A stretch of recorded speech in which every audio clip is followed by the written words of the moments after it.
A Gruta dos Olhos de Brasa. Era noite na Chapada das Almas, sertão profundo do interior do Piauí. A chuva caía com força incomum, encharcando a terra rachada e enchendo de mistério o silêncio da caatinga. Nosso grupo, homens marcados por crimes, misérias e cicatrizes, estava acampado dentro de uma gruta esquecida, um lugar que os vaqueiros evitavam e os mais velhos chamavam de Boca do Outro Mundo.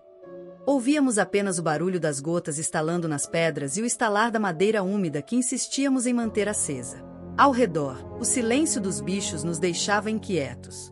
Nem coruja, nem grilo, nem o coachar dos sapos. Só o silêncio e um cheiro estranho. Não era só o couro molhado ou a terra encharcada.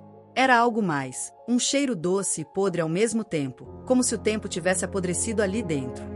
Nosso líder, Jonas Matuto, era temido até pelos próprios homens. Dizia-se que ele já tinha enfrentado jagunço, coronel e até onça de peito aberto. Mas naquela noite, ele estava diferente. Seu olhar vagava pelas sombras como se buscasse uma lembrança antiga, um medo guardado. Tem coisa errada lá fora, ele murmurou, mais para si do que para nós. Levantou-se devagar, e o barulho das moedas presas em seu chapéu de couro ecoou como um aviso. Isso aqui não é chuva comum. Isso é chuva de agouro. Na entrada da gruta, algo se movia. Primeiro, só uma sombra. Depois, um rosnado profundo, que parecia vir do próprio chão. A fogueira tremeluziu, e o cheiro pútrido invadiu nossos pulmões como fumaça de carne queimada. "Quem tá aí?" Jonas gritou, com a espingarda em punho. O trovão respondeu. Mas logo depois veio o silêncio, e então, os olhos. Duas brasas vermelhas, paradas no escuro, encarando a gruta. O bicho deu um passo. Grande, encurvado, com pelos encharcados e garras que arranhavam as pedras ao passar.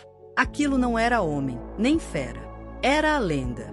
Era o que os velhos chamavam de o encantado da lua quebrada. "Lobisomem", sussurrou Clemente, o mais velho entre nós. "Cala essa boca", gritou Jonas. Mas sua voz tremia. A criatura entrou, e o mundo virou grito, tiro e sangue. Um dos homens disparou, mas o monstro nem sequer recuou. Avançou como uma rajada de vento podre e cravou as garras no peito do infeliz. O barulho do corpo sendo rasgado ficou gravado na minha alma como um ferro quente. Foi um massacre. Cada grito era abafado pela chuva, cada homem caía com uma ferocidade que nenhum de nós poderia imaginar. A gruta virou um matadouro. Tentamos correr, mas não havia para onde. Era como se a entrada da caverna tivesse desaparecido, engolida pela própria noite. Jonas Matuto não recuou. Ficou de pé no meio do caos, e num acesso de fúria, disparou contra o peito da criatura. O monstro uivou, mas não caiu.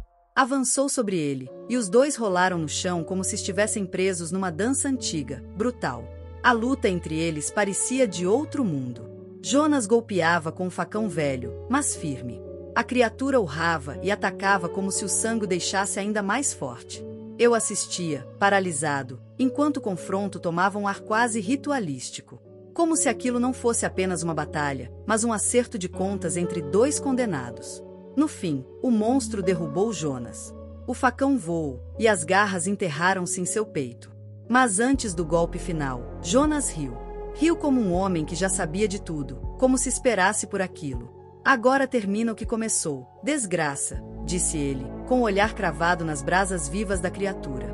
O lobisomem obedeceu. Abriu a bocarra e mordeu com tanta força que o estalo dos ossos de Jonas ecoou como um trovão dentro da gruta. A chuva lavava o sangue.